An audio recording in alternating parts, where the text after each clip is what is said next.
I'm Samantha Brown, professional organizer, decluttering specialist, and business coach. I created Pro Organizers Coach podcast to empower you to reach new heights in your business. I am on a mission to build a supportive sisterhood of passionate professional organizers. So whether you're a seasoned pro or you're just getting started, this podcast is for you. Hey friend, welcome back to the Pro Organizers Coach podcast. I am so excited for today's episode and what we're going to talk about. It's all the goodness of social media and marketing and all the things that we hate to love to have to do and, all the stuff, right?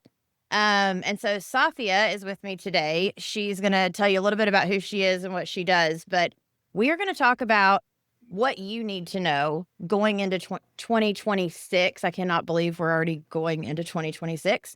What you need to know, what's changing, what's going to be different. And I think this is a huge conversation to have to help you all know what's coming, but to also take some of the pressure, I believe, off of the pressure we sometimes put on ourselves as entrepreneurs. So thank you so much, Safia, for coming on the show. Thank you so much for inviting me. I'm excited to be here. Awesome. Okay, so tell everyone real quick a little bit about you, and then we'll dive right in. Yeah, so I'm Safi Sattaur. I am a business marketing and sales coach. I've been doing this for over 10 plus years now. My specialty is working with women in business, whether you're a service-based business, whether you're an online brand.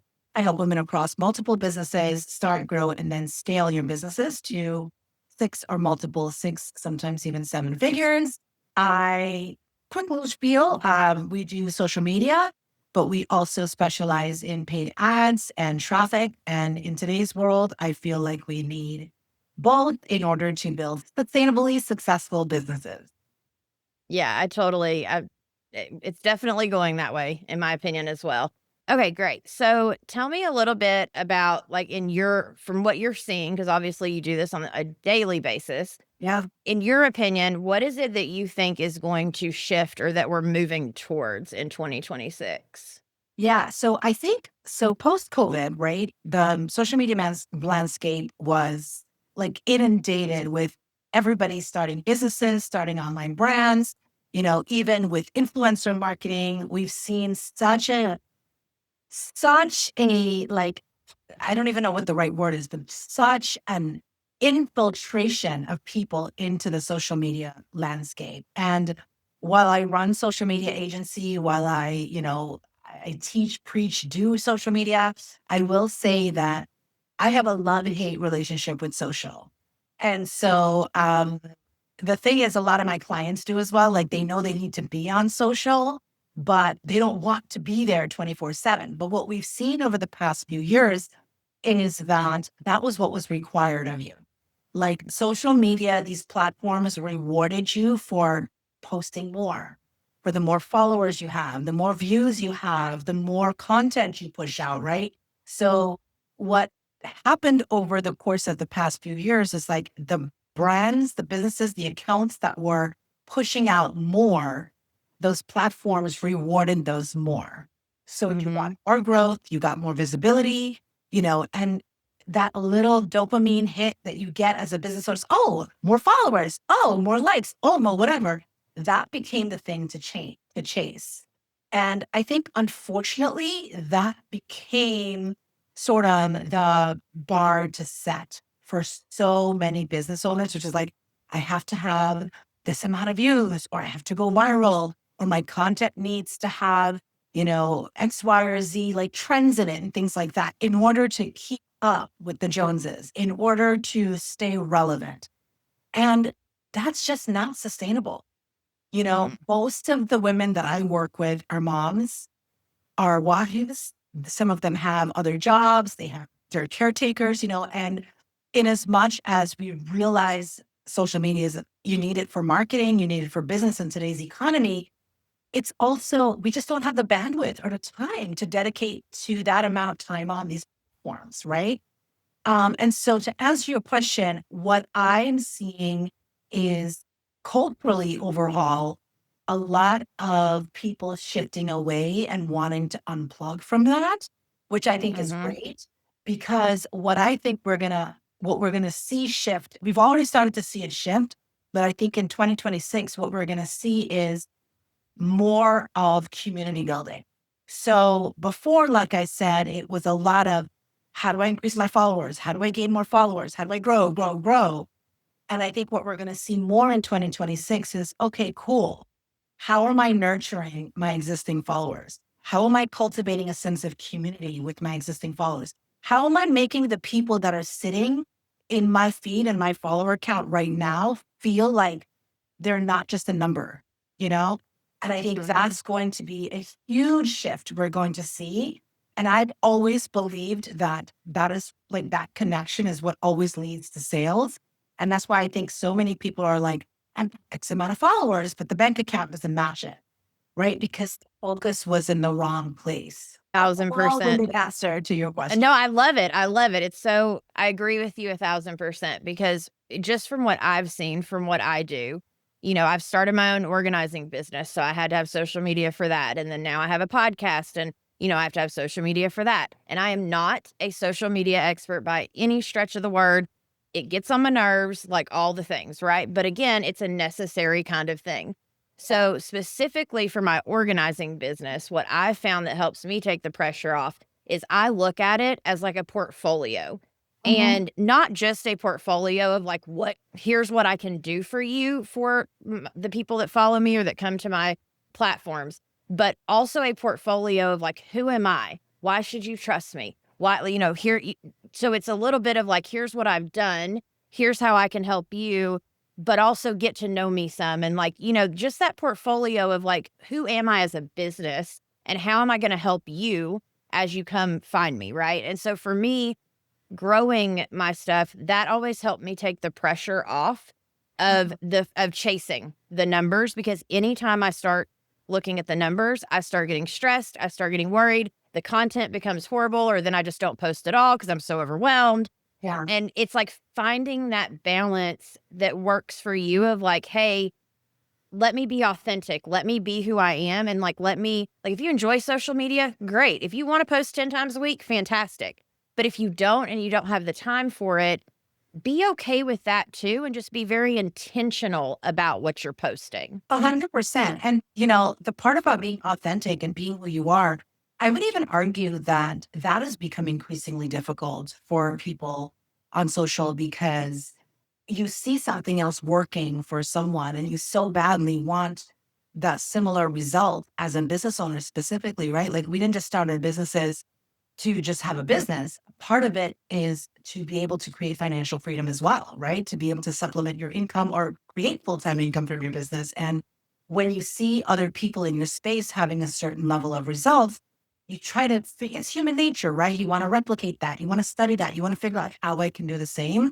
And I would say that in that process, a lot of women have actually disconnected from who their authentic selves are and their authentic voice, because it's like, well, maybe I need to dance like this or create content like this or do things that just because I need to stay relevant and need to stay in the algorithm. And it's to the detriment, because what do we know is that people buy from people, right? And ultimately, when you show up as your authentic self, even though it might not get the best metrics, those are the people that are actually going to stick around because you've connected with them. They felt something with you, right? It's very easy to double tap. It's very easy to do that. We do that a million times a day when you're scrolling. But to win credibility, to earn trust, to build that connection, that only and ever comes when you show up for as your true self, Oh, yeah. Well, and even with the podcast, like I constantly have to remind myself, because I've started putting the podcast on YouTube, the video part, because I had all this content. I was like, well, let me just put it on YouTube. Yeah. The goal was never to have a YouTube channel. That was never the goal. But between YouTube and the podcast, either one, when someone takes the time to like give me a comment or, give me, any of that, like I am so thankful that they took the time to be like, oh, I really resonated with this. And, like more so than, like you said, just hitting the heart, or the likes are great too. Don't get me wrong. But I think that for me, I believe very much in like quality over quantity. And I've always felt that way.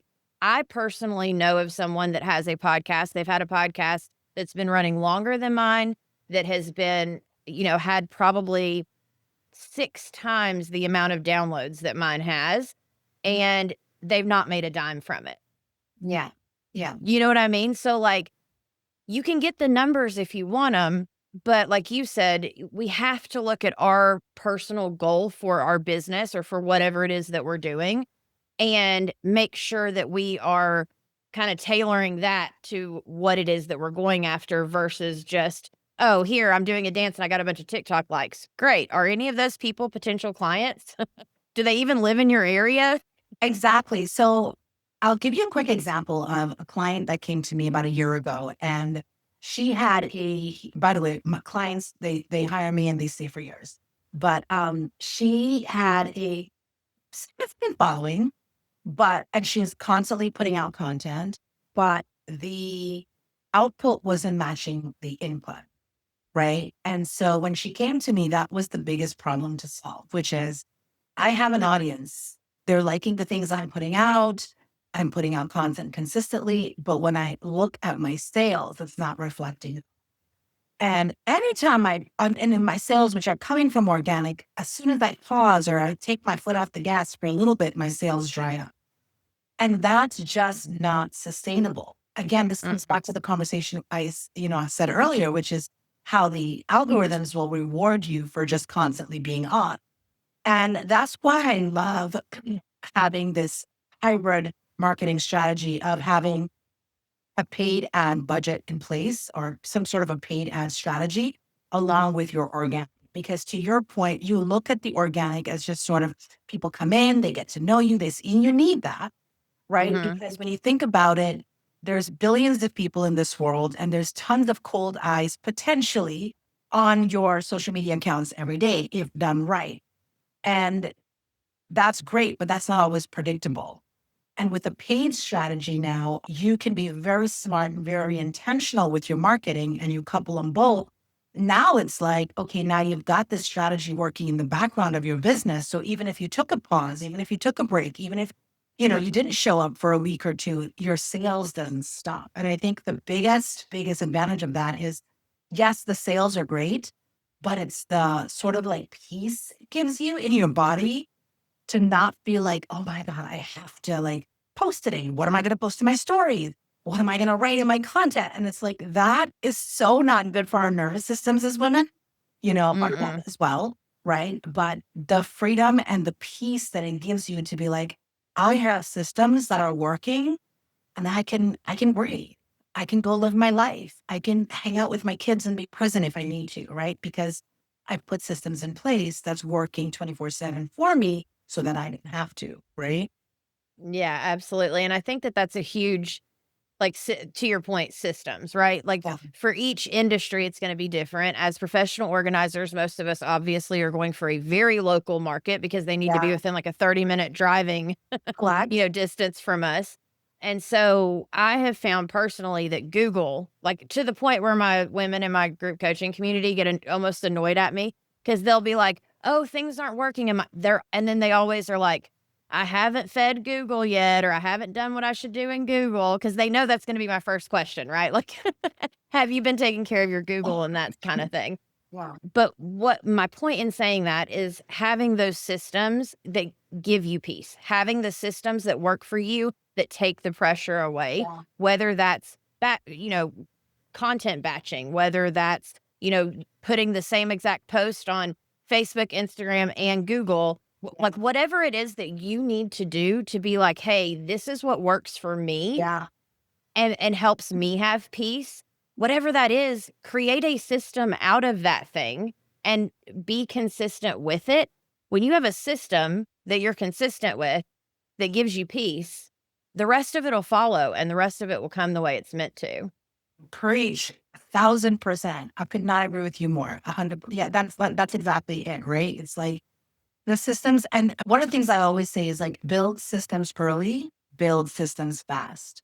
You don't need to have this big like, like complicated business with a huge team and all that stuff. Your systems, like you said, can literally be, I'm batching on Tuesday. My system could be I'm sure in our homes, and especially as organizers, right? Your Hmm. audience, you have systems, okay, these drawers are for these things. And this color code, it's the same mindset you have to apply to your business. It's like, these days are for this system is for that. And the thing is with systems is that this is what gives you that freedom. This is what allows you to be able to pause from time to time because things are in place. And also the piece behind knowing, okay, if I don't get it done or it doesn't work out exactly the way I wanted to, I know exactly where I can go back to and point to where my system is, where my gaps are in that system. If you don't have that, you're kind of throwing spaghetti at the wall every single week, right? And being stressed out while doing so. Yes, Because exactly. you Can you have no imagine? clue. Yeah, constantly, right? Like Yeah. it's a never ending like hamster wheel when you don't have systems. And I think especially I know I did in the beginning, I would overcomplicate the word systems. I would be like, "Oh my gosh, okay, so a system needs to be like a marketing funnel." And like I would go to all because I listened to all the podcasts. So then Yeah. all the voices would almost blend together. And before I knew it, I was like confusing myself. And honestly, like the more simple we can keep it, the more that we can figure out the most basic system that works for us. Yeah. Do that. Like you don't Yeah. have to do all these other fancy things to have a successful business. You just have to have systems. Right. And I would say like your systems can be as simple or as complex as your business is. Your systems Hmm. will grow. They will create different arms and different laterals as the more advanced your business becomes. But I think that's like a common thing with a lot of women as well, which is like, I need to have all of my ducks in a row and Hmm.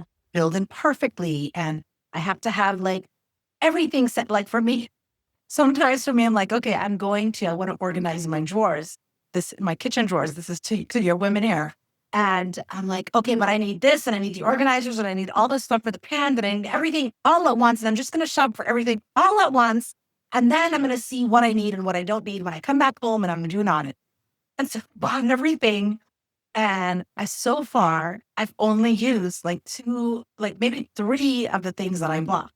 Not that I don't need it, but in the moment, you think you need it all when really I just need to like declutter so that I'm not overwhelmed when I open that drawer. And then I can deal with the pantry. And then I can deal with the closets and I can deal with everything else when I have the bandwidth to, right? But Yes. we so get caught up in that cycle of thinking we need more than we need. And I think to your point, keeping it simple, as your business evolves, your systems will by default evolve. At least they should be evolving as your business evolves. Yeah, 1,000%.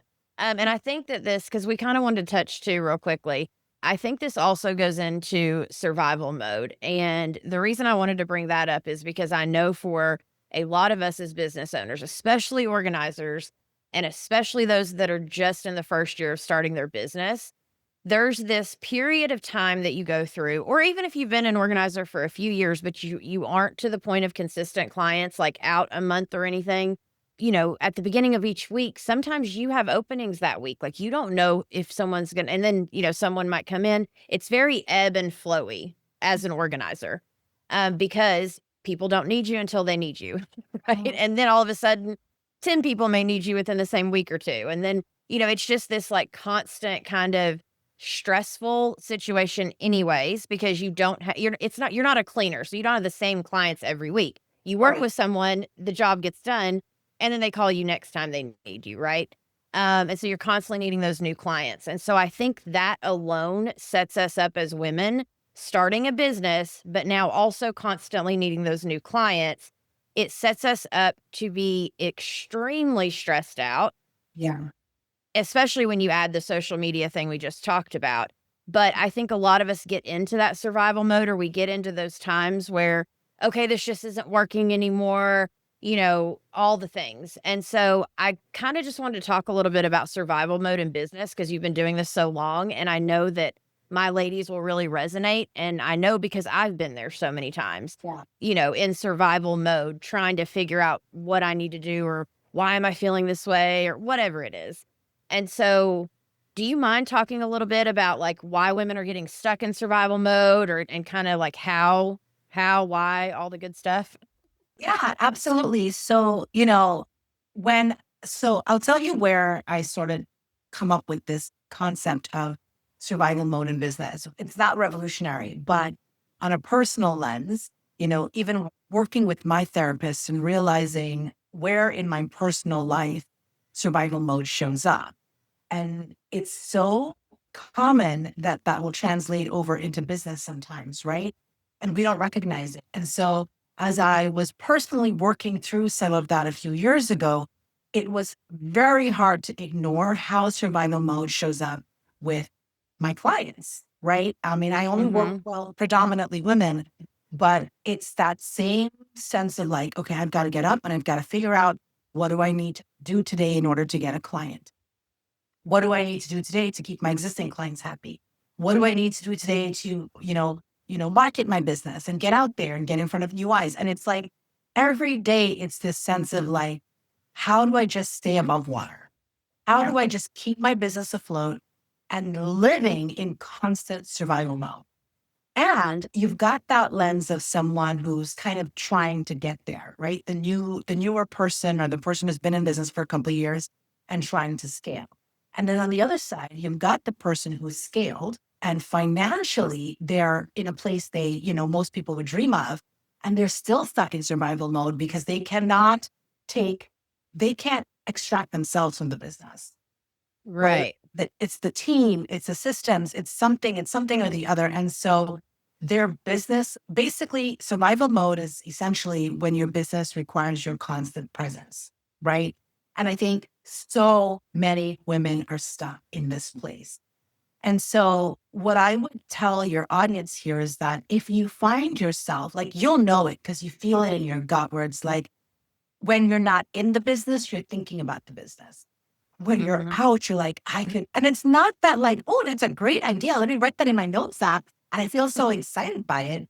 It's shit. I got to do this tomorrow and I got to do that tomorrow and I got to pump out that content. And it's like, when you're not working on the business, you're thinking about the business. And there's Mhm. really no separation there. And this is not a badge of honor, ladies. This is not a sign that, oh my God, I'm a great businesswoman or that I love my business. That is not a badge of honor. It's healthy to have that detachment. It's healthy to be able to walk away and feel and know that when I come back and I sit back at my desk, everything will click back into place. It's not going to fall apart if I'm not there, right? And I think that that is a situation that I'm seeing so many women stuck in. And so my mission is really to help women alleviate, come out of that completely. Some it takes longer than others because you've been in it Mhm. a while, but it starts with simple things like self trust. It's not simple. I simplified that, but self trust is a big part of it. It starts with systems, there's systems, there's self trust. That's a huge part of it. It's being able to delegate or, take things off your plate that's not needed. It's really being able to understand what your business needs when it needs it versus what you think your business needs and you're throwing everything into the bucket all at once, right? And sometimes when you are, the saying you can't see the tree from the forest, when we're so close, it's that same attachment. When we're so close to it, you cannot see that sometimes. I'll tell you, a lot of my clients come to me and they'll be done like 10 minutes into our call or, an hour after. I'm like, oh my God, I just feel so much lighter. And oh my God, I would have never thought about this way. Oh my gosh, we just solved like 10 problems in 1 hour. Okay, great. For me, it's second nature to me. And it's not like these huge mountains we're like clearing, but because they're in it, so much in it, they can't see it. Right. And so for me, it's very easy. Okay, let's clear that. Let's clear that. Let's delay that. Let's do this way. Let's implement this marketing strategy. Let's X that launch, whatever the thing is. And for Mhm. them, it's like this whole weight is lifted And for me, it's almost like it's plain as day because I'm not in their business area. You know what I mean? It's exactly what we do as organizers. We go Yes, into people's yes. homes. They can't see the clutter. They can't see the forest for the trees. And I literally just recently had a small little reel go kind of viral for me. Like it hit like 25K within a couple of hours. And I was like, ooh, awesome. But it literally was me saying, take a photo of your room to see where the clutter is, because our brains can see on a photo what it can't see in person that we're living in because we've become Yeah, clutter blind. yeah, And it's very similar with business, and honestly, that's one of the reasons that I created, I have a group coaching community where everyone comes in and every Tuesday we do group coaching and we're all organizers. yeah, And I did that because when I was first doing this, like you said, I was by myself. I had no mentorship. And the people I did have as like mentors or that I could talk to, they had never been an organizer. They were maybe just like a business coach, which is great. But yeah, it's a little different depending on exactly what you're doing. But I couldn't find support for being specifically a professional organizer. And so yeah, having that group and that community, and like I have an app, we all interact with each other, and exactly what you were saying going into 2026, like it's going to be built on community and people yeah, being able to be authentic.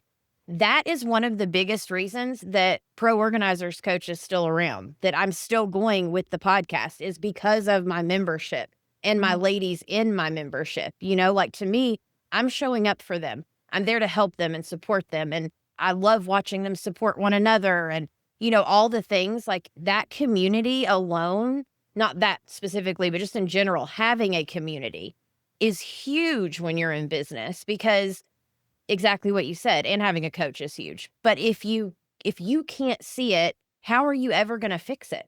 exactly. And I think which works beautifully for you is that you are so niche, right? Mhm. Especially when you have a community that's very niche. Like you can be in a business coaching mastermind or you can be in a mastermind with other business owners, right? And it's a very different experience than when you're in a group of people that literally speak the same language, have this Yes. act like challenges in terms of like the specificity of their business and their business niche. And I think it's beautiful that you were able to create that because I'm sure all of those women, that's like second home to them, right? Yes. Yeah. Yeah, and hearing them say that, and, like, they know they can be vulnerable there Yeah. because I don't, like, put it on the podcast. It doesn't go out. There's a replay vault where I record it, but it's only for the members to go back and Yeah. watch. It's not for everyone and I wanted it to be a safe space that they could be like, "Hey, okay, I've got this client right now," or "I'm trying to do my social media, like, Yeah. what should I do? How should I do?" Yeah. Those Yeah. types of things. And so I think it's been, like, life-changing, honestly. Like, it's been an amazing adventure. Speaking of, so you have, like, speaking of, like, community and different things, but you have, is it a book or a podcast? I have I think a you have a private, podcast. it's a private podcast. Ah, So it's not a public podcast like this. It's a since part series. It's just a private audio series that I created that speaks to a lot of that survival mode, how to get yourself out, how to recognize if you're in it, how to get yourself out of it, how to scale and grow your business from what's going to be beneficial for everyone now in 2026 is how to do that. And again, I created this specifically because there's so many business owners, specifically women in business, that are stuck in this survival mode. And I think the conversation needs to be had about normalizing detaching from all of what social media tells us is normal, mhm, right? It's also like we need to understand and we need to see that success is not defined by an algorithm. Success is not defined by any platform. Because one of the things I always say, and not to hate on social media, right? We know it, we know we need it. Again, it's not about that at all. But you have to realize these platforms, it's their business. It's their business to keep you on their platforms. Their interesting not is not in growing your business, right? right. So if you're consuming more than you're creating, you're definitely in survival mode. If you are waking up every morning, not sure where your next client is going to come from, and you're running around and you're trying 15 different strategies and listening to 10 different podcasts and doing things that you know you don't really love doing or you don't really want to do, but you think you have to, and you're in survival. If you can look at your books and you can see last month I made this amount and I don't know how to replicate that or double that next month, you're in survival. Right. Like, so I want to help women get out of that. I want to help women regain their, we started our businesses to feel a sense of freedom, to feel a sense of like, like being proud of what we've created and what we've built for our children, for ourselves, for whatever. And then it sucks when you're in it and you can't feel that. You're not feeling it. Right. So I want to get you back to feeling that and get you back to that place of I'm in control and I'm making, like, my philosophy is peace and profit. Peace and profits. Like, you can build an incredibly profitable business. My clients do it all the time. You can also have a lot of peace in your body and in your life and in your business as a result of that. So, And that's beautiful. I love that that's your mission. I love that that's the, path that you're on. I will definitely make sure the link is in the show notes, yeah. in the description for the 6-part podcast series, because I think that's huge. And, if any of you listening, if you feel like, oh my gosh, like, yes, I feel like I'm in survival mode, go listen to her 6-part series. Her links will be in the show notes if you want to reach out. And, I'm sure she has like a whole, you can go down check her website out, all the stuff, Instagram, all the things. And, or come to the community that I have, like, whatever it is that you feel like, hey, just at least try. It doesn't hurt to try. And I think that's for a lot of us. We so like we talked about earlier, we feel like we have to have all the answers before we do anything. But Yeah. sometimes you have to do the action and take a leap of faith Yeah. and be like, hey, this person could probably help me. Let me see if this is, and if it's not a fit, it's not a fit, fine, go your separate ways. But at least you were open to the possibility. You're never going to get farther being the smartest person in the room. And if you're the only one in the room, you're the smartest person in the room, right? Like, Yeah. you've got to surround yourself with people that have been there, done that, and are trying to help you as a human. And I just want to add to that. Sometimes just having a conversation with a neutral third party that can see your business from a lens that you cannot see it. Like, that's the thing. Like, a lot of the times as coaches and as, like, as strategists in my arena, we are the blind spots for our clients. Right. And Mhm. sometimes it's just, I've gotten on calls, like consult calls, and I get this all the time. And we'll suggest something or we'll say something, they go implement it and they get results. And they don't have any, and it's like, oh, fine, you don't need to hire me. I'm just so glad you got over it. Mhm. And then you got some release out of the strategy that, or the thing that was keeping you bogged down, So, like, to your point, it never hurts to have that conversation. And I think it will serve so many women if they were willing to, like you said, you don't have to hold it all. You Yes. don't have to hold it all. It's safe to share. It's safe to ask for help. It's safe to get and receive help. We're deserving of that? Yes, exactly. We deserve it. We do Yeah. so many things in our lives. We're taking care of so many other people. We deserve to have our own help with what it is that we're trying to do.